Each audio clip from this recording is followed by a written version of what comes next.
wabarakatuh. Alhamdulillahirabbil alamin wa bihi nasta'in wal 'aqibatu lil muttaqin ala umuri dunya waddin. Asyhadu an la ilaha illallah wa asyhadu anna sayyidana Muhammadan abduhu wa rasuluh. Allahumma salli wa sallim ala habibil karim sayyidina Mustafa sallallahu alaihi wasallam wa ala alihi wa ashabihi wa man tabi'ahum bi ihsanin ila yaumiddin. Subhanaka la ilma lana illa ma 'allamtana innaka antal alimul hakim. Rabbi shrah li sadri wa yassir li amri wahlul 'uqdatam bil lisani yafqahu qawli. Wala haula wala quwwata illa billah al-aliyil azim. Amma ba'd. Yang saya hormati, lagi saya kasih Fadil Ustaz pengacara majlis, yang saya hormati pengerusi surau Al-Mukhlisin. Tadi saya forum dengan Dr. Said Syahrizan, sahabat kita. Dia kata, Ustaz bagaimana malam ni ceramah di surau Al-Mukhlisin? Dia kata hebat surau tu, sebab semua AJK dan jemaah surau tu semua orang ikhlas laga. Ialah mukhlisin, al-mukhlisin al-huddin. Orang-orang ikhlas. Alhamdulillah. Mudah-mudahan dengan nama sungguh, nama surau tu ikhlas, kita pun jadi orang ikhlas kan. Amin, amin ya rabbal alamin. Tuan-tuan imam, pegawai surau, para asatizah, adik ulama, ibu-ibu, ayah, tuan-tuan perempuan sedang hadirin dan hadirat yang dirahmati sekalian. Alhamdulillah, puji syukur kita panjatkan kepada Allah SWT. Dengan limpah kurnia yang taufik di sisi Allah, kita dapat sama-sama pada malam ini. Sebelum nak mula majlis, kita duduk dalam situasi COVID ni. Bukan selesa nak cakap makan ni, tapi nak buat macam mana kan? Kita ikutlah SOP dia. Tambah-tambah buat live macam ni. Nampak pula ustaz tak pakai mask lagi, banyak pula nak jawab ni kan. Jadi ustaz Jumaat dan tuan-tuan pun, saya bukan selesa sangat duduk nak pakai, nak buat macam mana? Kita ikut je lah. Duduk jauh-jauh pula. Saya tahu tuan-tuan suka duduk rapat-rapat. Sebelum ada COVID pun masih suka duduk jauh-jauh dah. Dah salih alaihi wasallam. Tapi kita ada satu, selain pada ikhtiar, ada satu benda yang sangat kuat sebenarnya, sangat kuat. Nama dia doa. Doa ni Allah bagi kat kita umat Nabi Muhammad SAW, orang beriman ni, kekuatan doa ni sangat kuat. Sangat kuat. Satu je syarat doa ni, kita kena yakin. Kita letak keyakinan. Sahabat Nabi tanya, ya Rasulullah, ceritakan kepada aku satu kalimat je, kulli qawlan fil Islam. Ceritakan kepada aku satu kalimat yang aku tak tanya orang lain dah, aku tanya dekat kamu je Rasulullah. Rasulullah kata apa? Qul amantu billah thumma istaqim. Kamu katakan kamu beriman kepada Allah, kemudian kamu istiqamahlah. Ulama yang syarah hadis ni dia sebut, di antara syarat kepada istiqamah ialah iman. Kalau orang tanya kita, macam mana yang boleh istiqamah sangat ni? Istiqamah ni konsisten, dia tak pernah tinggal, dia buat tu tak pernah tinggal lah. Macam mana yang boleh istiqamah sangat ni? Sebab beriman, percaya tu yang menyebabkan dia tu istiqamah. Contoh, saya nak bagi satu hadis Nabi SAW kata, salli ala sayyidina Muhammad, Allahumma salli ala sayyidina Muhammad, man qalaha min nahari muqinan biha famata qabla an yumsiya fahuwa min ahli jannah, wa man qalaha min al-laili muqin biha famata qabla an yusbiha fahuwa min ahli jannah. Hadis ni cerita tentang sayyidul istighfar. Nabi kata, siapa baca sayyidul istighfar ni pada 11 siang dia dengan yakin, lalu dia mati pada 11 siang tersebut, maka dia daripada ahli syurga Allah. Siapa baca dengan yakin pada sebelah malam dia, lalu dia mati pada sebelah malam tersebut, maka dia daripada ahli syurga Allah. Saya nak tanya tuan-tuan betul-betul, kita ni tahu tak bila kita nak mati? Tuan dah faham tak faham saya duk cakap apa ni? Macam tak faham ni dia apa ni? Tahu tak bila kita nak mati? Tak tahu. Tak siang malam. Tak sebelah siang, sebelah malam. Hari ni dapat berita seorang sahabat ditidurkan lebih sebulan ditidurkan. Kan? Dia kena COVID-19 dah mencecah 2 bulan. Antara pesakit paling lama ditidurkan, hari ni meninggal. Kenapa Salih Alaihi Muhammad? Tahu tak meninggal bila? Siang ke malam? Tak tahu. Bila tak tahu. Yang pasti tak siang malam. Nabi kata dalam hadis ni, riwayat Imam Bukhari, kalau dia mati sebelah malam tu dan sebelah malam tu dia baca sayyidul istighfar ni, janji Nabi dia daripada ahli syurga Allah. Fahuwa min ahli jannah. Tuan-tuan jangan percaya cakap saya. Percaya cakap Nabi. Nabi sebut, dan Nabi takkan cakap saja melainkan dia wahyu daripada Allah. Tuan-tuan boleh faham dekat tu? Jadi tuan-tuan yang dengar malam ni, tuan-tuan nak beramal dengan sayyidul istighfar ni? Patut beramal tak? Patut beramal lah. Kalau dia tak beramal, maksud dia apa? Tak berapa percaya lah. Dia tak? Pasal apa hang tak beramal? Pasal apa hang tak buat? Bukan boleh percaya sangat. Kalau percaya, kalau maksud dia tak apa nak cakap. Tapi pasal apa yang hang buat sangat ni? Siapa?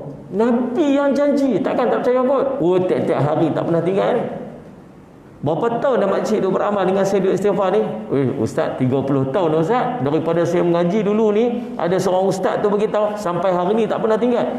Pasal apa makcik duduk amal sangat ni? Sebab makcik takut hari tu makcik mati. Dah faham tak ni? Jadi pasal apa dia jadi istiqamah tu? Sebab dia percaya, dia beriman. Sama juga dengan doa-doa kita ni. Antara doa yang kita nak kena beramal waktu kita duduk dalam tempoh Covid ni, saya nak ajak tentang 4 doa lah ni. Saya nak tuan-tuan yang orang-orang ikhlas dekat surah Mukhlisin, tolong jangan tinggal 4 doa ni. Makcik-makcik, kakak-kakak kat belakang, abang-abang, pakcik-pakcik kat depan, tolong jangan tinggal 4 doa ni. Doa nombor 1, Bismillahilladzi la yadhurru ma'asmihi syai'un fil ardi wala fis sama'i wa huwas sami'ul alim. Bismillahilladzi la yadhurru ma'asmihi syai'un fil ardi wala fis sama'i wa huwas sami'ul alim. Bismillahilladzi la yadhurru ma'asmihi syai'un fil ardi wala fis sama'i wa huwas sami'ul alim. Siapa yang waktu saya baca dia ikut saya baca saat ni? Jangan kat tangan saya nak tengok. Siapa baca? Kita dah baca dah untuk malam ni. Pasal Nabi sebut, siapa tak baca lagi baca 3 kali. Sebab Nabi SAW sebut, dia tak akan ditimpa apa musibah pun sampai subuh esok. Bukan saya kata, Nabi kata. Dia tak akan ditimpa musibah. Esok pagi subuh baca lagi 3 kali. Nabi kata dia tak akan disimpan musibah pada sepanjang hari tersebut. Tapi kalau Allah nak timpakan musibah tu kat kita, macam mana? Allah akan lupakan kita pada hari tersebut. Bukan pasal kita buat tapi Allah bagi kena. Tak. Allah akan lupakan kita pada hari tersebut, kita akan kena waktu tu.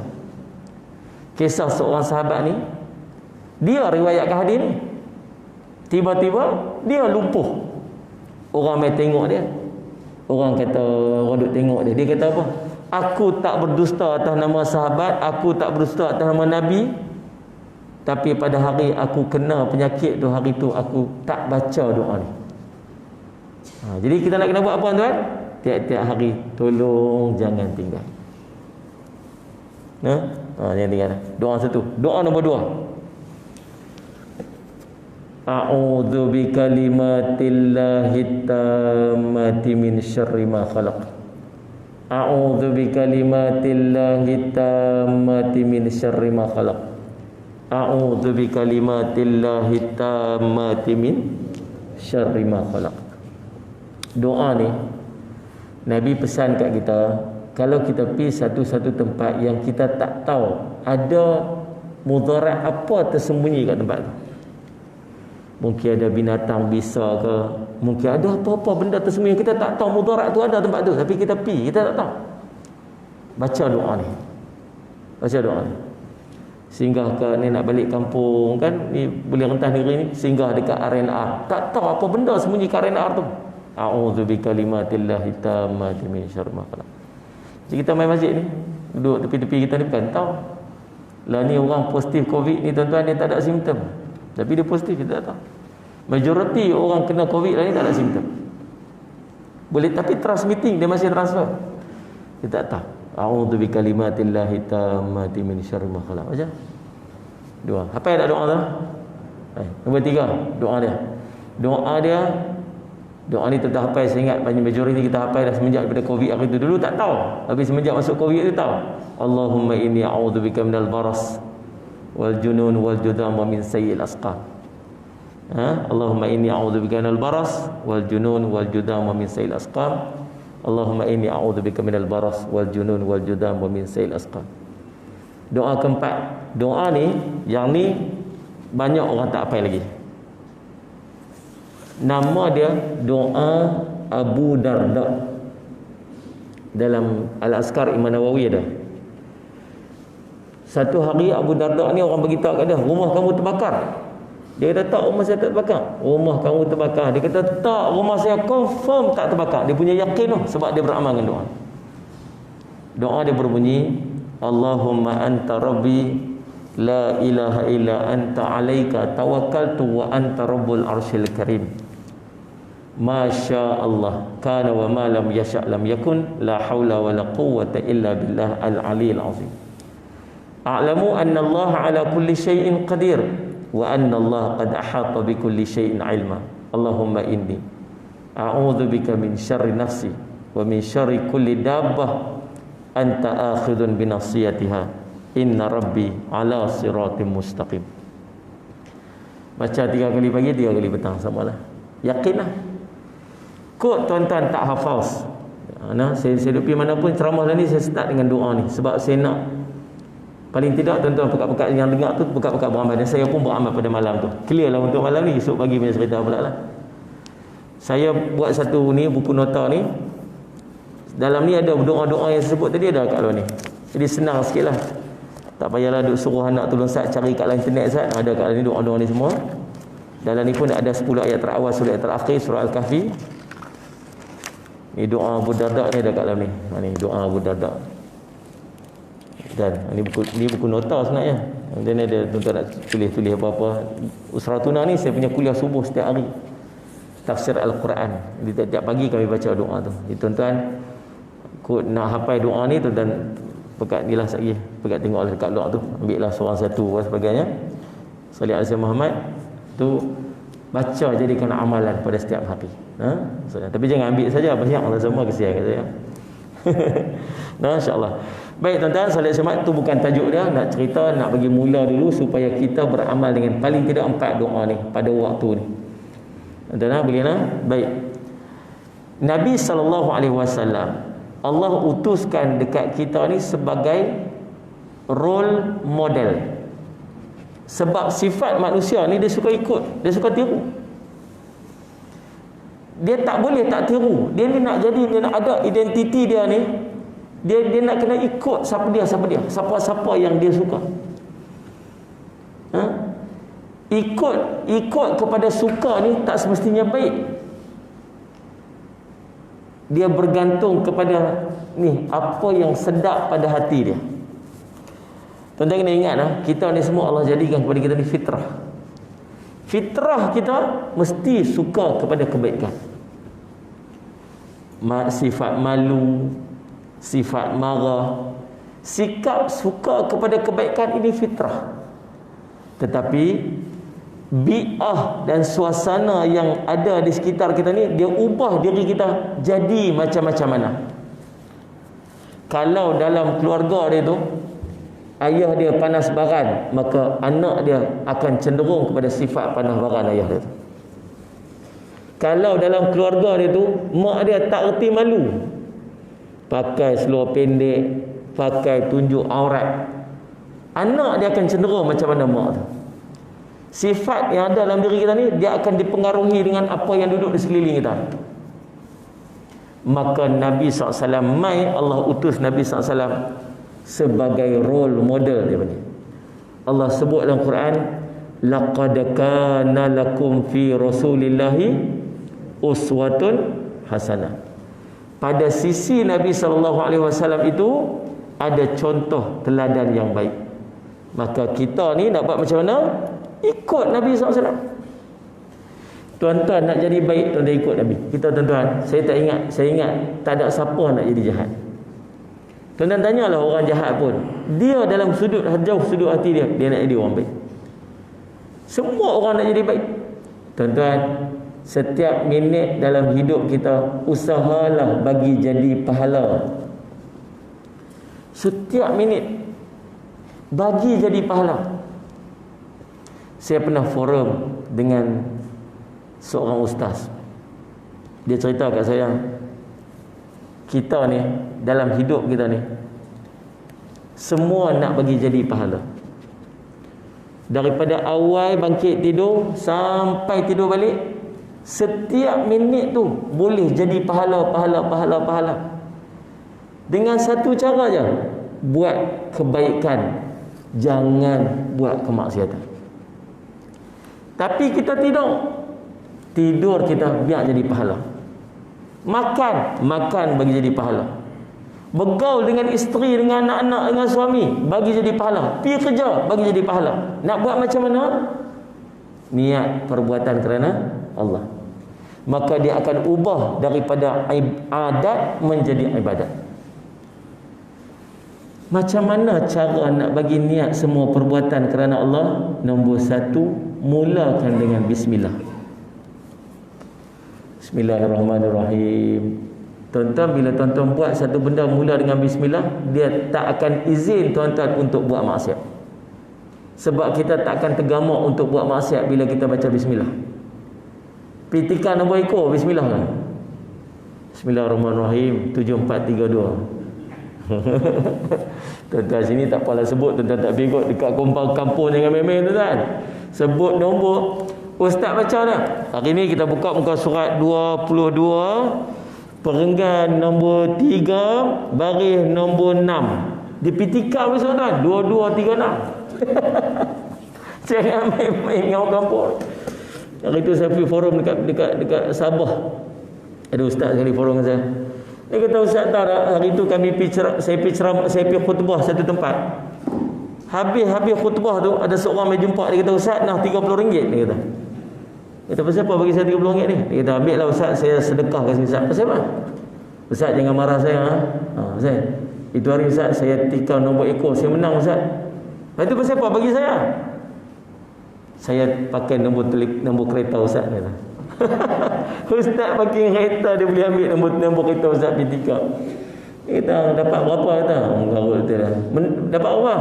Dapat RM5 ustaz, RM5,000. Dapat RM5,000 bagi ustaz RM30. Itu pun kedekut lagi. Aduh, subhanallah. Tikam nombor ekor, tak ada orang baca bismillah pun. Tuan-tuan isap rokok je bismillah. Bismillahirrahmanirrahim. Allahumma barik lana fi ma razaqtana wa qina azabannar. Bismillahi wa ala barakatillah. Wih, panjang pula. Cucu. Dah ada tuan-tuan. Ada benda yang kalau benda maksiat kita tak akan mampu baca bismillah kan. Dia akan automatik halang kita daripada kita buat maksiat. Macam mulakan dengan bismillah. Yang kedua, buat dia bagi jadi sallallahu alaihi Muhammad mengikuti sunnah. Bila kita ikut sunnah, dia tak akan jadi maksiat. Tuan-tuan nak berpakaian, tuan-tuan berpakaian cara sunnah. Tuan-tuan nak bercakap, tuan-tuan bercakap cara sunnah. Tuan-tuan nak pergi buat kerja, tuan-tuan pergi buat kerja kerana ikut sunnah. Maka dia tak akan jadi maksiat. Ada saya dah kenal seorang sahabat, dia ni dulu gangster kat KL. Memang gangster tu, dengan badan dia satu macam, naik motor Harley Davidson. Tapi tak pernah dia berhijrah pakai jubah, pakai kopiah. Naik Harley Davidson pakai jubah. Biasanya kaki di kangkang tu kan, dia selak jubah dia ke atas, dia naik motor pergi makan sekali dengan saya lepas ceramah. Saya kata, amboi, hebat abang ni lah, jumpa dengan kopiah tak pernah tinggal lah ni. Dia kata, ustaz saya nak abang ustaz, Saya ni bekas gangster. Dulu saya gangster, Ustaz. Memang gangster, Ustaz. Dan sifat gangster di Panah Baran, Ustaz. Kalau tak Panah Baran, tak di gangster. Pantau orang sikit-sikit, boleh kira nak belasah orang ya. Cerita dia, baru boleh di gangster, Ustaz. Macam Ustaz tak boleh di gangster, kata. Kan? Kita ni lambat cucuh nak berjalan tu lambat sikit. Dia pantang spark sikit ya, kira nak. Tapi dia tahu, Ustaz, macam mana cara saya nak bagi reda supaya saya ni tak cepat Panah Baran, Ustaz? Saya pakai jubah, saya berkupiah. Setiap kali saya nak marah ataupun saya nak buat benda yang tak elok, saya ingat ni saya duk pakai sunnah Nabi SAW dekat badan saya. Dia ni jadi penghalang saya ni daripada saya buat maksiat. Rupanya macam tu. Kita buh ketayak atas kepala ni bukan sebab nak tunjuk alim, tuan. Jadi bukan alim tu mana pun. Walaupun orang panggil kita ustaz dia nak ni. Kita baru nak start ya, tak apa nak hidup lagi. Dia lah yang saya cakap, kan. Bubuh ketayak atas kepala ni kita tahu sebab ketayak ni lah kita tak buat benda tak elok. Nah, kita pakai jubah ke, pakai kain pelikat, pakai baju Melayu ni tuan-tuan sekalian, bubuh janggut ni, janggut ni. Bukan sebab baik sangat, sebab tak baiklah yang pakai macam tu. Ni lah, sebab tak baiklah kita buat perangai ni, yang kita pakai macam ni. Kita pun tak teringin. Tuan-tuan pakai bubuh ketayak atas kepala, tuan-tuan pergi tengok wayang tak? Saya tanya tu ikhlas jawab. Anak cucu balik boleh travel apa ni? Kata, tuan, jom kita pergi tengok wayang kan? Tak ada Nabi ya? Kalau tuan-tuan pergi pun tuan-tuan lipat ketayak bulan poket tu. Betul kan? Potong kiri siapa? Naik kereta potong kiri. Mentang-mentang naik MyV. Ni potong kiri pun ketayak tak tepi tu. Pasal apa? Nak buat perangai tak elok sikit kan? Buat perangai tak elok sikit, buat je. Pasal apa? Sebab yang ni duk halang kita daripada kita buat benda tak elok. Maka perbuatan-perbuatan kebaikan yang kita buat, yang kita duk ikut sunnah Nabi ni sebenarnya bukan sebab kita baik, tapi sebenarnya kita tak baik. Dia duk jadi penghalang kita, duk jadi shield, duk jadi perisai kita daripada kita buat benda-benda yang tak elok. Nah, saya selamat. Tuan-tuan, Allahumma salli ala Muhammad. Dan bukan setakat tu, kalau boleh nak mati pun dalam kebaikan, mati pun dalam sunnah. Baru ni ada seorang pegawai polis di Gotong Jaya, Ustaz. Dia ni orang second man kot dekat IPK atau IPD tu. Tuan-tuan, meninggal baru ni. Berapa hari lepas? Seminggu tak sampai lagi. Dia meninggal sedang mengimamkan solat subuh. Best. Tengah jadi imam solat subuh, rebah meninggal. Allahumma salli ala sayyidina Muhammad. Allahumma salli ala sayyidina Muhammad. Lepas tu baca doa tu, bismillahirrahmanirrahim. Nah, baca doa tu. Cuma yang kita risau ni di in between. Tak in between. Tuan-tuan baca doa tu, boleh tak baca tengah hari? Boleh tak? Boleh lah. Tapi waktu pagi sampai tengah hari tu, waktu kita tak baca tu, kita masih terdedah lah. Kita faham tak faham tu? Start kita baca tu baru dia cover. Macam insurans lah. Accident pagi, petang baru beli insurans, tak cover lah insurans tu. Boleh faham kan? Macam tu dengan yang kita risau tu dah. Dia kena waktu kita ni belum baca lagi. Masuk azan subuh, Allahu Akbar. Okey, dah habis dah. Maksudnya coverage yang semalam kita baca tu dah habis dah tu. Nah, lepas tu lagi kita pula baca pula jenis baca lepas subuh. So dalam tempoh tu berapa minit tu, berapa kadang tu waktu tu ada potensi tak kita nak? Kita faham tak ni? Macam mana nak cari tu? Sebab tu jangan lewat-lewatkan baca zikir-zikir dan amalan-amalan yang boleh melindung kita daripada musibah-musibah dan penyakit. Dia jadi imam solat subuh, meninggal ketika mengimamkan solat subuh. Saya tengok gambar tu, berjubah lengkap tu kan. Jubah lengkap. Kematian dia perfect. Tengah solat subuh, jadi imam pula solat subuh, berjubah putih pula tu. Semua tu dah kira.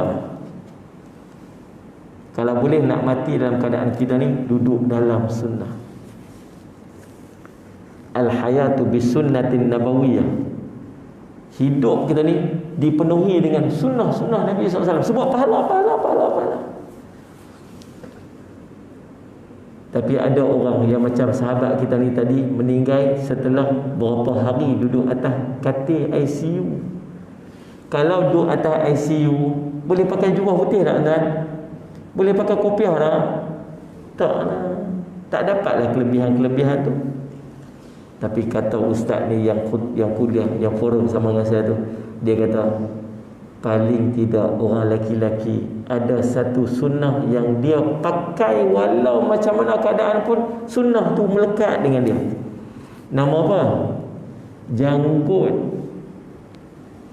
Ni buah janggut ni. Pakai janggut ni. Pasal apa buah janggut ni? Pasal sunnah, bukan pasal siapa-siapa. Paling tidak ada benda tu melekat ke dia. Dan kalau dia mati pun ada sunnah tu melekat ke dia. Nama janggut. Muslimat jangan duk pergi buah janggut lah. Nanti pergi beli lotion, pergi beli minyak pun dia bagi apa? Janggut dia. Siapa ni dia? Ustaz kata sunnah. Dah lah kat orang lelaki. Hari tu saya ada seorang perempuan, budak perempuan, dia duk ajak tutorial ikat serban. Ikat serban, kita ni kena beramal dengan sunnah Nabi SAW. Kita ikat serban, dia perempuan. Ayalah, pakaian lelaki-lelaki lah, jangan perempuan dia pakai. Bahkan perempuan ni kalau dia misai lebih-lebih nampak macam lelaki-lelaki tu, pergi cukup. Janggut cukup, bulu kaki pergi cukup. Ni sama naik dengan lelaki bulu kaki. Tidur atas katil dua-dua orang tu selimut nampak ujung kaki apa semua ni. Anak mai tak tahu mana satu kaki ayah, mana satu kaki mak. Tak tahu bersihkan kaki tu sebab apa? Sebab sifat orang perempuan macam tu. Salih sebatan. Maka hidup kita biar dalam sunnah Nabi SAW. Dan contoh dia siapa? Contoh dia ialah Rasul SAW. Maka tuan-tuan, ada sifat-sifat Nabi SAW yang kita kena ikut. Sebelum tu saya nak bawa tuan-tuan sekalian, salih ala Sayyidina Muhammad, ada beberapa nama Nabi SAW. Nabi punya banyak nama yang Allah panggil dekat Nabi SAW. Antara dia Abduhu, hambanya. Lagi Amin. Lagi Aziz. Ini semua nama-nama Allah yang Allah panggil Nabi Muhammad dengan sifat Allah. Oh, hebat. Lagi Da'i. Lagi Hadi. Lagi Hafi. Lagi Haqq, yang benar. Lagi Harith alaikum. Harith alaikum, yang mempunyai perhatian sepenuhnya terhadap kamu. Lagi Karim, yang mulia. Lagi Khatamul Anbiya, penutup para nabi. Ini semua nama-nama nabi dalam Quran. Lagi Khatim, penutup. Lagi Mutawakkil, hamba yang bertawakal. Lagi Misbah, penyuluh. Mubashir, yang membawa berita gembira. Mudaththir, yang berselimut. Sallallahu alaihi wasallam Muhammad. Mubin, yang jelas. Munir, yang bercahaya. Muta', yang ditaati. Rashid, yang mendapat bimbingan. Sadiq, yang benar. Siraj, pembawa penerang ataupun pembawa cahaya. Syahid, yang menjadi saksi. Ummi, yang ummi. Banyak lagi lah. Adil, Amir, Akhir, Awal, Batin, Fatih, Habibullah, Hafiz, Hakim, Hamid, Hasib, Hajazi, Jawad, dan semualah. Banyak lagi.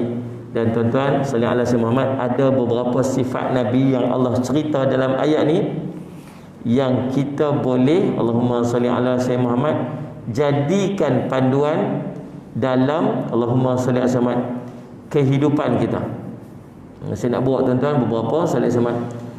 Di antaranya ialah sallallahu alaihi wasallam Muhammad. Mari kita tengok akhlak Nabi SAW yang patut kita ikuti dan patut kita contohi. Sallallahu alaihi wasallam Muhammad. Yang pertama, Nabi SAW menghargai nikmat walau sekecil apapun tanpa memperlekehkannya. Simple aja tuan. Dapat nikmat sekecil apapun, syukur. Tuan-tuan boleh main masjid ni nikmat tak? Nikmat apa tuan-tuan? Hari tu berapa lama tak boleh main masjid? Patut syukur tak? Syukur. Tapi ada orang tak syukur? Apalah, tak boleh rapat saf lah, jumlah lah, apalah. Dia komplain, dia tak main pun. Saya nak pesan tuan-tuan, cukuplah komplain. Tuan-tuan berhenti komplain, Allah tambah nikmat. Selagi tuan-tuan komplain atas nikmat, Allah akan bagi banyak benda lagi untuk tuan-tuan komplain. Kita nak komplain kat siapa sebenarnya? Apa yang duk jadi kat kita ni? Siapa yang nak? Betul-betul siapa nak macam ni? Orang paling atas sampai orang paling bawah. Siapa yang nak duduk macam ni? Duduk dalam keadaan takut, duduk dalam keadaan orang mati, duduk dalam keadaan orang kena penyakit, orang kena ditidurkan. Kita nak tengok tadi, nak pergi kerja tak boleh, nak pergi buat ni tak boleh, nak pergi buat tu tak boleh, nak berjalan tak boleh. Siapa yang nak? Tak ada siapa nak dah. Tak ada siapa pun nak. Tapi dia nak komplain kat siapa? Makcik, ada seorang pakcik bawa balik tembikai kat isteri dia. Balik tembikai, isteri dia belah-belah tembikai. Allah, tawang. Dia kata kat suami dia, tawang. Suami dia kata, sedih, kecil hati dia.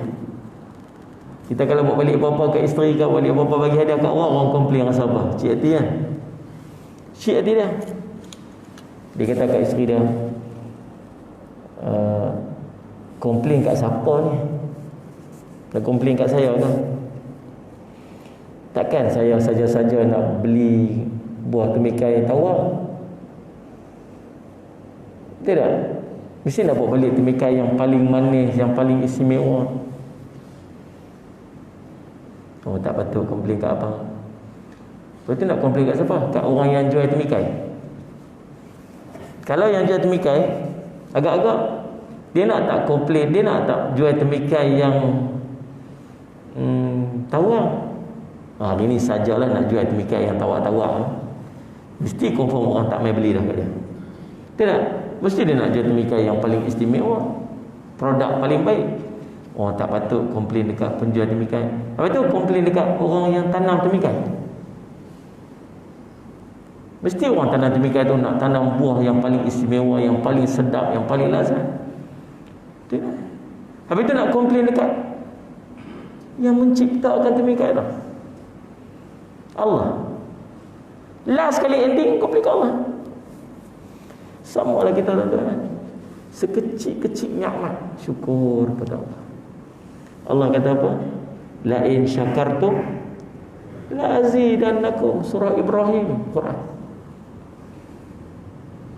Siapa syukur, aku tambahnya. Wala in kafartum innahu azabi lasyadid. Baginya azab yang sangat pedih, sangat berat. Sebab sebabnya belajar syukur, belajar kata alhamdulillah. Dapat takat mana pun alhamdulillah. Stop komplain, hidup kita akan tenang. Saudara semangat. Dalam riwayat cerita seekor burung. Burung ni bulu tak ada. Bulu tak ada. Nak terbang tak boleh lah, bulu tak ada. Duduk tergapai-gapai kat tengah padang pasir. Padang pasir. Utara cakap dia huruf Q kat belakang kan. Pasir. Kalau orang Melaka cakap huruf U kat belakang, pasir. Pasir. Duduklah sorang-sorang kat tengah padang pasir tu. Tiba-tiba nampak seekor burung lalu. Oh, burung. Panggil burung tu, Ustaz. Burung tu terbang, turun ke dia tengok. Nak pergi mana ni? Nak pergi syurga Ustaz. Nak pergi jumpa para malaikat. Boleh tak tolong tanya Ustaz malaikat tu, tolong tengok-tengok Ustaz, aku ni nak duduk dalam keadaan macam ni sampai bila? Sampai bila aku nak duduk dalam keadaan susah macam ni? Tak ada bulu, tak ada apa, susah nak makan pun tak boleh, nak terbang pun tak boleh. Berapa lama lagi akan aku duduk dalam kesusahan ni? Tolong Ustaz pergi suruh tanya malaikat, suruh malaikat mai beritahu kat aku Ustaz. Baik, nanti aku tanya malaikat. Dia pun terbang pergi, jumpa lah malaikat. Dia tanya malaikat, tadi saya jumpa seekor burung, dia teruk sangat keadaan dia tu. Dia tolong tanya, dia minta tolong tanya, Salih alaihi Muhammad, berapa lama lagi dia nak duduk dalam keadaan macam tu? Dia menjawab, kisah ni akan kita sambung lagi selepas azan. Jangan ke mana-mana. Silakan. Bagi suspend lagi. Ada Tok Bilal? Tak ada, saya azannya.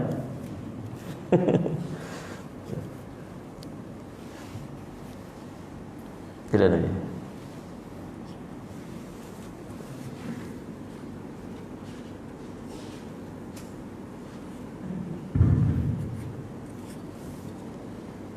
Allahu Akbar, Allahu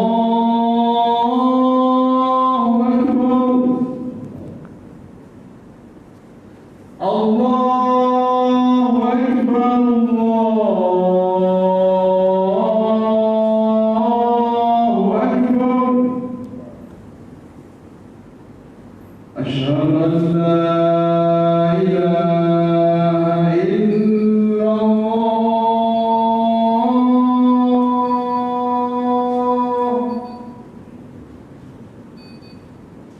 Asyhadu an la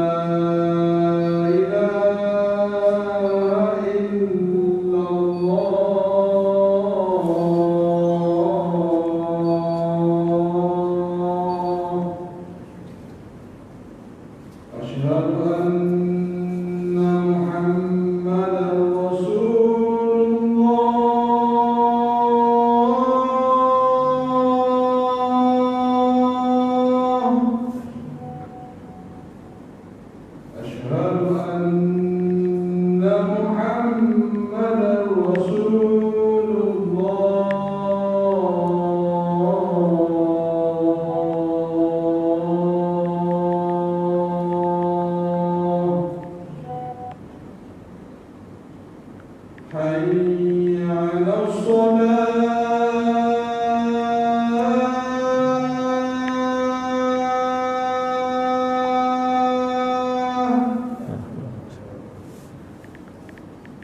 حي على الصلاة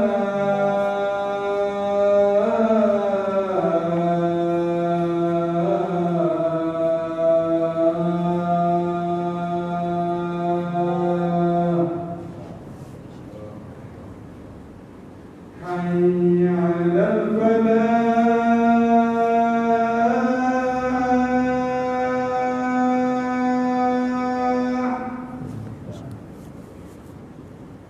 حي على الفلاح.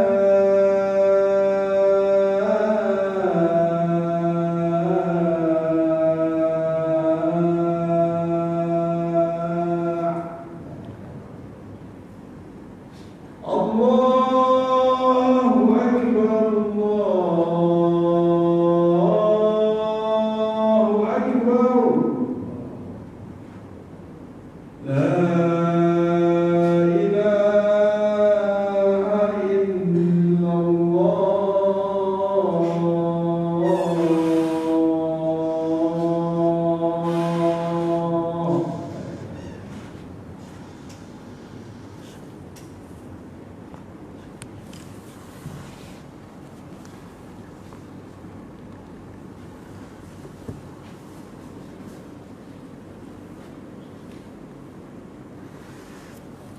Sambung cerita tadi. Jadi dia pun, malaikat ni kata apa? Saat pergi tengok, malaikat pun tengok-tengok, malaikat kata, oh dia lambat lagi. Cerita dia lambat lagi. Dia akan duduk dalam keadaan macam tu lama lagi. Dia pun pilih balik bagi tahu. Cuma dia kata, malaikat ni kata apa? Kalaulah dia boleh sebut satu benda, satu perkataan, maka hidup dia akan tenang walaupun dia duduk dalam keadaan macam tu. Apa dia? Suruh dia kata alhamdulillah ala kulli hal. Syukur pada Allah pada setiap keadaan. Alhamdulillah ala kulli hal. Dia pun pilih balik bagi tahu. Dia kata, malaikat tu berkata, hang lama lagi duduk dalam macam ni lambat lagi. Kata Allah, macam mana lah. Tapi malaikat tu pesan suruh sebut satu benda, alhamdulillah ala kulli hal. Tak apalah, dia beramal. Dia pun pilah burung tu pi. Tak berapa lama lepas tu burung ni lalu lagi. Dia lalu, dia tengok, dia nampak ada seekor burung yang elok, yang sihat, yang dapat dia amat. Dia pun turun mai. Dia kata, bukan kamu ke burung hari tu yang tak ada bulu-bulu? Dia kata, aku. Macam mana hang dapat nikmat ni macam ni pun semua? Dia kata, padahal dulu malaikat tu kata lama lagi hang duduk tadi. Dia kata, aku pun tak tahu. Cuma aku duk amal apa malaikat tu kata. Syukur pada Allah dan setiap benda. Betul lah macam mana yang Allah sebut dalam ayat tadi ni, surah Ibrahim tadi ni. La in syakartu la azidannakum. Dapat benda sikit-sikit, syukurlah, dan banyak syukur. Banyak syukur. Saya pun nak kena ajak diri saya pun macam tu juga. Banyak syukur. Sallallahu alaihi wasallam, dan ajak diri dengan apa yang kita ada ni, syukurlah, alhamdulillah. Kadang-kadang Allah bagi kita takat tu sebab Allah tahu takat tu aja yang baik untuk kita. Nabi SAW doa apa kat anak-anak dia, ya Allah bagilah yang cukup, yang sekadarnya dekat keluarga Muhammad. Bagi yang cukup sekadarnya aja. Yang cukup ni bukan maksud banyak. Cukup ni bukan maksud banyak. Cukup ni maksud memadai untuk dia, yang tak merosakkan dia. Kita ni bila dapat satu benda, tuan-tuan, kadang-kadang banyak sangat rosak kita. Ni boleh pergi masjid, ni boleh mai duduk dalam masjid malam ni. Tahu pasal apa? Pasal dapat cukup-cukup ya. Kalau dapat banyak, tak jadi macam mana? Tak mai dah. Sibuk malam ni meeting. Malam dia ceramah ni. Tak apalah, hampir malam ni aku dah mesyuarat. Salih sama Mak. Ni ada mesyuarat ni. Ada mesyuarat projek ni apa. Dah pula. Oh tak sempat, aku nak kena pergi ni. Nak kena pergi KL ni, nak kena pergi malam ni dah tu. Oh nak kena pergi Johor tu apa semua. Dia boleh rentas negeri dah. Pasal apa tu? Projek kesan jalan. Nikmat kita boleh duduk tu, duduk baca dekat atas tu. Nikmat, kelebihan menuntut ilmu. Dia dapat kebaikan dunia dia dengan harta dia mungkin melimpah ruah, tapi dia hilang nikmat akhirat. Ada seorang dulu, malam ni cerita banyak orang seronok juga. Lama tak sembang dengan tuan-tuan. Bukan lama tak sembang, tak pernah sembang ni baru first time sembang dengan tuan-tuan. Sebab cerita banyak, kita berhenti lambat sikit lah. Pukul 12 hari kita berhenti lah. Boleh kan? Oh, kemas. Tuan-tuan duduk lah, saya nak balik. Dia kawan saya, dia menega pasal malam macam tu lah. Tapi orang baik lah, orang baik. Orang pergi ceramah masjid, orang masjid. Satu hari dia beli kereta besar kan. Dia beli kereta besar ni macam di luar kemampuan dia lah. Sebab dia menega tepi jalan itu tu kurma apa sikit. Aku tahu dahsyat ni beli kereta besar ni. Dia beli Alphard tu. Waktu tu Alphard yang paling hebat lah zaman tu lah. Dia kata apa? Ustaz, dia waktu tu dia tak panggil Ustaz lah, kawan dia. Dia Jafri. Kita ni nak pakai satu benda, jangan berkira. Kereta ni beli anggap sewa. Kalau kita sewa Proton Iswara sehari RM50 waktu tu kan. Anggap sewa Alphard ni sehari RM50. Anggap sewa kita ni sehari RM50. Kerja kita tu ikhtiar bagi dapat ekstra RM50 sehari tu. Pergi meniaga apa semua, ikhtiar bagi dapat ekstra RM50. RM50 ni tak tepi, yang ni anggap sewa kita tu. Satu hari kereta tu akan jadi milik kita. Juga, oh cerdik juga dah fikir. Kalau sehari-hari tu berniaga boleh dapat 100, ikhtiar bagi dapat 150. RM50 ni untuk haban dapat nikmat ni yang kita duk ada lagi. Tuan-tuan faham tak ni? Itu strategi dia. Saya kata okey lah, logik juga lah. Tapi rupa-rupanya kes dia nak cari RM50 tu masjid kuliah tak boleh nak pergi dah, pasal nak kena pergi buka meja untuk berniaga tu. Subuh pagi-pagi yang mai sembahyang subuh berjemaah tu, yang dia dapat qabliyah subuh tu, salli ala Sayyidina Muhammad, yang Nabi kata rakaatan fajr khairun minad dunya ma fiha, lebih hebat pada dunia segala isi tu, tak dapat pasal nak kena set up niaga nasi lemak orang nak beli pagi-pagi. Okey, nak cari RM50 tu. Buka niaga sebelum orang solat Jumaat, orang masuk Jumaat, dia kena masuk last sekali pasal orang nak masuk. Sagi dia kena keluar awal sekali pasal sagi orang nak keluar. Nak kelebihan masuk awal dan balik lambat tu tak dapat dia. Kes apa ni? Kes nak dapat lebih RM50. Ya, dia dapat nikmat dunia tu, tapi dia hilang nikmat-nikmat besar di akhirat. Betul tak? Itulah kita kadang-kadang Allah bagi kat kita ni, yang kita dapat nikmat ni macam ni yang kita tak nampak dia sebagai satu nikmat ni. Tahu pasal apa? Pasal yang kita dapat tu cukup je untuk kita. Lebih sagi mudarat. Boleh mudarat diri, boleh mudarat akhirat lebih dahsyat. Kalau kurang tak cukup kat kita. Maka Nabi kata apa? Fakir boleh bawa kepada kufur. Miskin sangat pun lagi boleh jadi kufur. Maka Allah bagi kita ni cukup-cukup. Sebab tu belajar cakap apa? Alhamdulillah. Alhamdulillah. Solat semua dapat RM50. Alhamdulillah. Alhamdulillah. Cukup. Dah, cukup yang kau beli ni dah. Isteri masak. Alhamdulillah. Ini ada makan apa ni? Tak ada apa abang. Alhamdulillah. Panjang sikit. Allah SWT belajar kata Alhamdulillah. Alhamdulillah ala kulli hal. Sifat Nabi SAW yang pertama yang kita boleh ikut ialah Nabi SAW banyak bersyukur walaupun dalam keadaan yang sedikit, tanpa memperlekehkannya. Yang berikutnya, yang kedua, Nabi SAW tidak pernah mencela makanan. Apabila suka, Nabi makan. Apabila Nabi tak suka, Nabi meninggalkannya tanpa mencelanya. Sallallahu alaihi wasallam. Suka, ni pun kena belajar kan ni, belajar. Ada satu benda dengan keluarga, dengan isteri ni, dia panggil keharusan untuk menipu ni, salah satu dengan isteri. Jaga keharmonian. Kita duk pakai modal itulah, duk buat benda tak elok apa. Tipu cerita boleh. Ya. Ulama bagi contoh macam dia masak tak berapa sedap. Kita nak jaga hati dia. Masak Allah terlebih masin sikit, oh, sedap lah ya Allah. Sedap ni tak ada orang masak sedap ni. Sedap bang? Sedap, alhamdulillah, sedap. Lah hati kita, ya Allah masinnya, masya-Allah. Tapi kita pantang silap sikit. Apa ni lori garam terbalik ke kat kampung kita ni? Orang perli tu. Cik hati kawan tu. Macam kes temikai tadi lah. Anda tahu tak? Awak isteri kita saja nak masak tak sedap kat kita.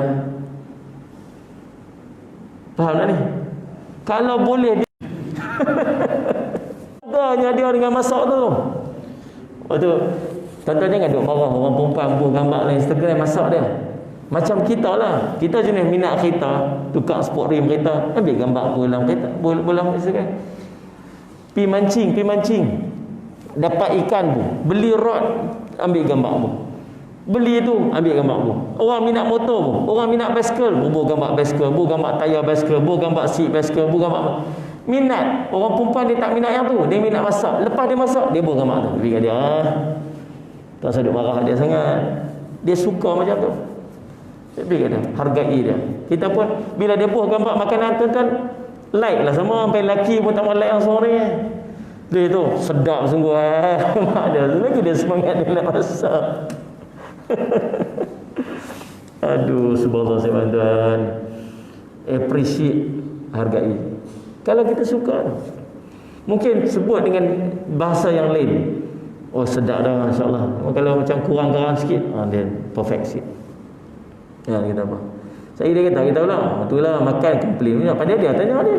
Okey dah sedap dah bang. Pandai susah. Macam itulah tuan-tuan sallallahu alaihi Muhammad. Tuan-tuan muslimat, kita tinggalkan satu sunnah sangat hebat. Satu sunnah sangat baik. Makcik-makcik kat depan, makcik-makcik kat belakang ni, masuk syurga ni mudah je. Ni terbuka macam ni. Nak masuk syurga ni tenganga pintu macam tu je. Orang perempuan ni paling mudah masuk syurga. Ni yang lelaki-lelaki kat depan ni payah masuk syurga. Tanggungjawab banyak, berat. Banyak soal jawab, banyak benda nak kena tanggung. Muslimat kalau dia duduk di rumah dia saja, dia tak pergi mana pun, peluang nak masuk syurga lapang aja kata. Sebab apa? Sebab gedung pahalanya duduk di rumah dia.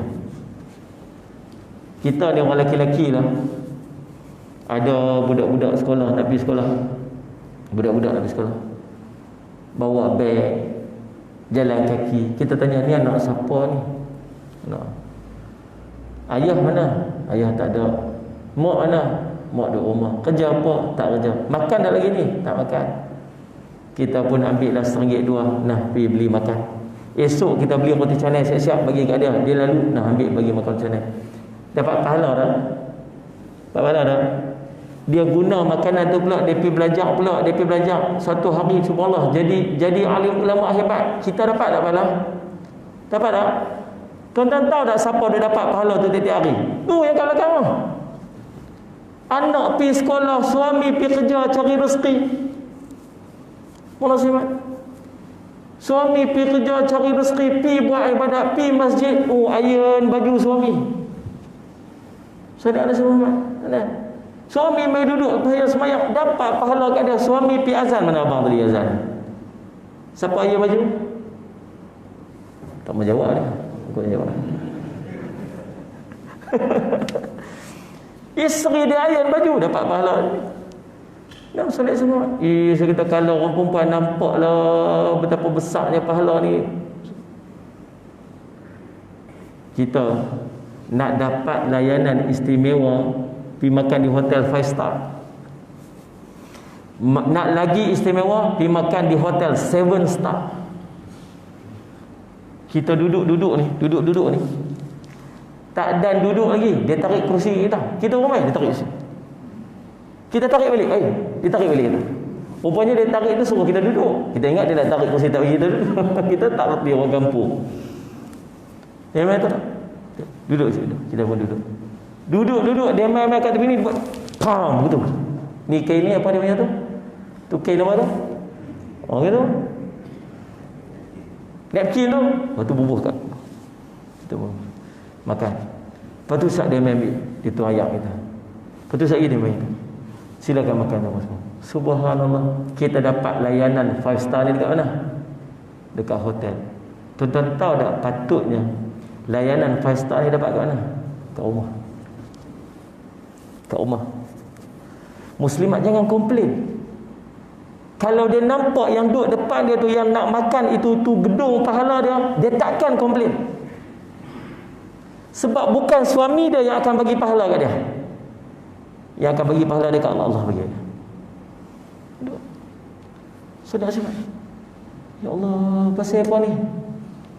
Redha Allah bergantung pada redha suami. Angkat tarik kursi. Tak duduk apa. Dia berdiri kat tepi. Ambil ayat tu. Sila orang makan. Masya-Allah. Tolong suap pula. Allahu Rabbi. Ahli syurga dan syurga. Isteri kita tu syurga. Syurga dekat dia. Kita tak tahu lagi. Kalau isteri kita buat macam tu, tuan-tuan tengok dia. Dialah penghulu bidadari syurga. Salat semua. Nah, penghulu bidadari syurga isteri kita. Kalau bidadari syurga tu cantik dah, ketua bidadari lagi cantik pada penghulu ketua bidadari lagi cantik pada siapa? Tu isteri kita. Siap makan masa. Jemput makan apa? Sedap tak bang? Alhamdulillah sedap. Allah saimat dan Allah Rabbi. Sayangnya benda ni tak ada kat rumah kita. Pasal apa tak ada kat rumah kita? Pasal isteri kita dia tak berasa yang duduk depan dia tu gedung syurga dia. Kita kalau tuan-tuan mai semayang, Semayang zuhur 4 rakaat. Tuan-tuan semayang di rumah pun 4 rakaat. Tuan-tuan semayang pukul 4 petang pun 4 rakaat. Sama aja. Tapi bila kita nak semayang, kita nak cari yang paling afdal. Paling afdal ni macam mana? Mai semayang awal waktu, semayangnya di masjid, semayang di saf paling hadapan, pakai pula warna putih. Maka pahala semayang kita sangat banyak berbanding dengan 4 rakaat yang kita buat yang kurang afdal. Pasal apa yang puluh sangat tu? Sebab nampak ganjaran pahala yang akan kita dapat bila kita buat yang paling afdal. Seandainya para isteri nampak betapa besarnya ganjaran dia melakukan dan memuliakan suami dia, maka dia akan buat sebaik-baiknya sebab dia tahu itu gedung pahala dia. Sallallahu alaihi wasallam.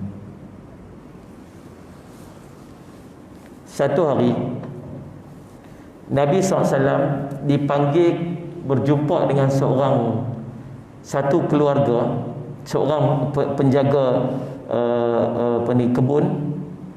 Dia ada seekor unta. Unta dia tengah mengamuk unta ni, mengamuk. Dia panggil Nabi Rasulullah, tolong saya ni, unta kami tengah mengamuk. Nabi kata, tak apa-apa, bagi saya masuk. So jangan masuk Rasulullah, saya takut sekali dia tekam. Dia macam singa, macam serigala lah unta ni. Tak apa, dia faham aku. Nabi SAW masuk. Nabi masuk. Nabi SAW pegang kepala dia. Nabi SAW pegang perut dia, pegang kepala dia. Tu, dia nampak Nabi masuk. Dia mai kat Nabi SAW. Dia terus tunduk kepala dia. Dia cium kaki Nabi SAW. Cium. So, dia cuma. Bila cium kaki Nabi SAW, dia pun keluar. Nabi SAW keluar. Para sahabat tengok-tengok. Ya Allah, unta pun cium kaki Nabi SAW. Tunduk sujud dekat Nabi SAW. Dia kata, wahai Rasulullah, kalaulah, Allahumma salli ala sayyidina Muhammad, unta pun sujud di tapak kaki kamu ya Rasulullah, patutnya kami ni lagi sujud dekat tapak kaki Rasulullah. Kami ni lebih patut untuk sujud dekat kamu ya Rasulullah. Rasulullah kata apa? Salli ala sayyidina Muhammad, kalaulah seseorang itu diharuskan untuk bersujud kepada seseorang yang lain, maksudnya tak boleh lah, tapi kalau boleh, nescaya seorang wanita itu kena sujud kepada suami dia. Sallallahu alaihi wasallam. Bahkan Nabi kata apa? Seandainya tubuh seorang suami itu diliputi dengan darah dan nanah daripada hujung rambut sampai ke hujung kaki dia, penyakit dia, dan isteri ni menjilat satu badan dia, dia bersihkan nanah dan darah itu dengan jilatan, dengan lidah dia, masih belum menunaikan hak seorang suami terhadap isteri. Kita cerita tu, mulianya seorang suami ke atas isteri di sisi Allah. Ustaz, sampai macam tu ke? Awaknya hina sangat seorang perempuan ni?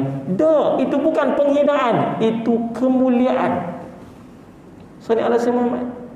Kalau dia nampak semua kebaikan-kebaikan yang Allah nak bagi pada dia yang duduk di rumah tu, dia tak akan komplain walau sepatah, sebab jalan dia nak masuk syurga terang jelas saja dengan dia khidmat pada suami dia. Seorang perempuan pergi jumpa Nabi Rasulullah.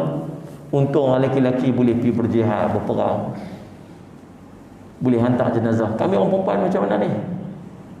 Macam mana kami nak dapat ni? Macam mana kemuliaan seorang lelaki ni? Kata Nabi SAW, kamu taat pada Allah, taat pada Rasul, taat pada suami, jaga maruah kamu. 4 benda ni je, kamu masuk syurga. Settle masalah. Sebab matlamat kita bukan kat dunia, matlamat kita kat akhirat. Dan orang lelaki pun, bila isteri kita Allah kurniakan kebaikan macam tu, jangan komplain banyak.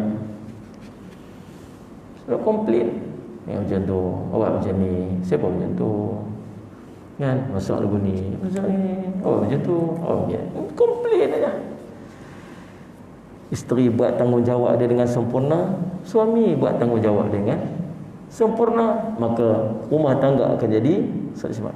Satu benda aja ulama sebut, nak dapat keluarga yang sakinah, yang dalam dia ada rahmah dan mawaddah, seorang suami dan seorang isteri melaksanakan tanggungjawab dalam urusan rumah tangga dia, ikhlas kerana Allah. Tu aja. Suami buat tanggungjawab kerana Allah, isteri menunaikan tanggungjawab dia kerana Allah. Jangan buat sebab nak suami hargai kita. Kita akan kecewa. Saya masak kat abang, saya basuh baju abang, saya buat tu, saya buat ni. Apa abang ni? Terima kasih pun tak ada kat saya. Kalaupun suami kita tak ucap terima kasih walau sepatah, Allah akan bagi pahala kat kita yang lebih hebat lagi daripada ucapan terima kasih seorang suami. Nak kecewa buat apa? Suami tak payah komplain, saya lah keluar pergi cari kerja, saya lah susah payah siang malam ni, kalau saya tak bawa balik makanan ni, kamu ni kebuluran kat rumah. Jangan komplain, sebab tu tanggungjawab kamu buat dan Allah akan bagi pahala kat kamu. Isteri kita tak boleh bagi pahala kat kita, suami kita tak boleh bagi pahala kat kita. Yang boleh bagi pahala ialah Allah. Maka buat kerana Allah, jangan buat pasal suami, jangan buat pasal isteri, sebab kita akan kecewa. Lihat berikut tu pula ni. Baik, Allah simak. Yang ketiga ni, baru tiga ni, bila nak habis tiga cukup lah ni. Yang ketiganya, subhanallah, salli ala sayyidina Muhammad, tidak pernah marah apabila urusan tersebut pada urusan dunia, dan marah bukan semata kerana nafsu. Marah Nabi SAW. Kita memang Allah bagi kat kita ni sifat marah, memang ada. Seorang-seorang, setiap orang ada sifat marah. Seorang sahabat pergi jumpa, ya Rasulullah, awsini ya Rasulullah, tolong nasihatkan saya ya Rasulullah. Kata Nabi SAW, la taghdab, jangan kamu marah. Faraddada mirara, tanya lagi tak puas hati. Nabi SAW jawab sikit sangat, nak tahu banyak. Nasihat lagi Rasulullah. Tanya lagi. Nabi kata, la taghdab, jangan kamu marah. 3 kali Nabi ulang, jangan marah, jangan marah. Tuan-tuan sallallahu alaihi wasallam, marah ni kesan dia besar. Saya dulu waktu dapat anak, isteri bersalin, bawa anak saya 5 orang waktu tu. Pergi makan, isteri duduk dekat hospital. Ni kita nak handle yang kecil-kecil ni, anak kecil-kecil tu. Pergi makan kat satu tempat. Tak berapa lama baru ni bawa pergi makan lagi sekali.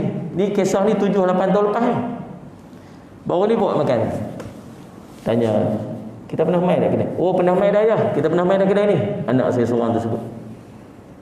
Bila? Lama dulu ni. Saya ingat ni pasal ayah pernah marah kami waktu tu. Ayah pernah marah waktu tu pasal kami tak mau kongsi Milo. Order Milo. Budak-budak bukan minum habis. Dia bazir minum order seorang satu lagi tak habis. Hari kita order satu, empat kongsilah sama-sama. Oh, budak-budak ni bukan marah. Oh, bukan merajuk ni nak apa semua. Kita marah kat dia. Kita dah duduk stres ni. Nak jaga 5 orang. Orang perempuan boleh jaga apa orang pun, kita jaga seorang sudah. Apa ni laki-laki ni kan. Jenis penyabak tu Saya mana? Tu malah. Dia boleh ingat dalam banyak-banyak kisah makan lah apa semua. Dia tak ingat. Yang dia ingat, okey, marah dia tu je. Rupanya marah ni dikesan pada hati orang saya. Seorang dia pergi mengadu kat ayah dia. Dia kata, ayah, saya ni penambaran sangat. Dia kata, setiap kali kamu marah, kamu bawa satu paku, ambil hammer, pergi lepaskan kemarahan kamu kat dinding belakang rumah. Ambil paku. Benci aku, benci. Bang. Gitu. Nanti bila reda ni, pergi cabut balik. Dia buat tu. Setiap kali dia marah, dia pergi lepas. Dia marah. Sampai satu hari, dia tak marah dah. Dia dah reda dah. Dia pergi jumpa ayah dia. Ayah, yang ayah buat serubat tu kesan. Saya dah tak marah dah. Saya dah tak marah. Kata, alhamdulillah, syukur. Kamu tak marah? Tak marah dah. So dia semak dia. Apa kamu buat? Ayah suruh itu pergi lepas dekat dinding tu. Dia pergi tengok. Pergi tengok tu dia berlubang di dinding tu. Ayah dia kata apa? Alhamdulillah, kamu tak marah. Kamu dah tak marah dah. Kamu dah lega dah dengan penyakit penambaran kamu. Tapi kamu tengok ada dinding ni. Apa? Lubang-lubang banyak. Itulah hati-hati orang yang kamu marah tu. Kamu dah tak marah dah. Tapi orang yang dimarah tu, kesan dia masih melekat di hati-hati tu. Betul tak? Waktu semalam kadang-kadang, waktu pakar psikologi sebut dah, bila kita nak respon satu-satu benda atas satu perkataan, ambil 6 second. Jangan terus respon, ambil 6 second. Ya tak? Abang tolong jawab ni.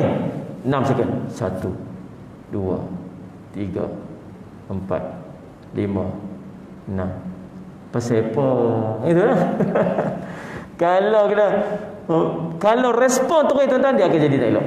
Sebab kita tak akan sempat fikir dulu apa yang akan kita keluar. Betul tak? Pakar psikologi kata lah. Betul juga ada. Sebab marah ni dia akan bagi kesan yang sangat buruk pada orang yang kita marah.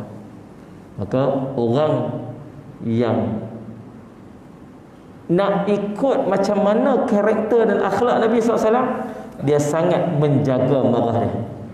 Marah bertempat. Bukan langsung tak boleh marah. Kena marah. Nabi SAW pun marah. Siapa kata Nabi SAW tak marah? Nabi marah. Dalam riwayat cerita muka Nabi merah bila Nabi SAW marah. Naik urat ni Nabi SAW. Ni naik urat ni. Dekat ni. Bila Nabi SAW marah, kami tahu Nabi SAW marah. Marah Nabi SAW, marahnya bertempat. Bila ada kaitan dengan agama, bila ada kaitan dengan Allah, Nabi SAW marah. Tapi pada urusan-urusan tertentu Nabi SAW tak marah. Dan tak ada keperluan pun untuk marah. Mai ada orang tuan-tuan saja nak test Nabi SAW. Dia bagi hutang kat Nabi. Jumpa Nabi, dia rentak kain yang duk selendang yang duk lihat Nabi ni. Rentak sampai berbirak ni. Sayyidina Umar ada sekali waktu tu. Sayyidina Umar kata, Rasulullah bagi saya settle kawan ni ya. Kan? Sayyidina Umar jangan memang dah. Bagi dia tu. So, tak apa. Tidaklah seorang Nabi itu diutus melainkan dengan kelembutan. Pasal apa? Dia kata, Muhammad bayar hutang saya. Belum sampai waktu lagi. Muhammad bayar hutang saya. Nabi SAW kata kat Sayyidina Umar, kamu tolong nasihatkan aku apa tindakan yang aku patut buat. Kamu nasihat kat dia apa tindakan yang patut buat. Wahai sahabat sekalian, tolong usah pergi kutip duit, bayar kawan ni, bagi dia selesai. Tak apa pun kutip bayar dia. Dia kata, Rasulullah, hari ni aku beriman kepada kamu Rasulullah. Pasal apa? Sifat penyabarnya Nabi SAW. Maka kalau kita nak ikut sunnah bagi Nabi SAW, kita kena jaga satu benda nama marah. Belajar untuk cool down, belajar untuk tak exaggerate benda, tak berlebih-lebih dengan satu-satu benda. Mudah-mudahan kita ni jadi apa? Jadi orang yang berakhlak dengan akhlaknya Rasulullah SAW. Cukuplah takat tu, banyak lagi lah perbincangan dan kisah yang boleh kita bincangkan tentang akhlak Nabi SAW. Ambil 2-3 benda tu pun dah cukup dah. Belajar lah. Belajar bersyukur dengan nikmat yang Allah bagi kat kita walaupun sedikit. Nah, belajar jangan kita mencela makanan yang duduk depan mata, depan mata-mata kita. Yang ketiganya, jangan jaga kemarahan kita ni. InsyaAllah mudah-mudahan jadi manfaat. Saya minta ampun, minta maaf salah silap. Saya ucap terima kasih kepada pihak surau Al-Mukhlisin yang sudi untuk menjemput saya pada malam ni, insyaAllah. Dan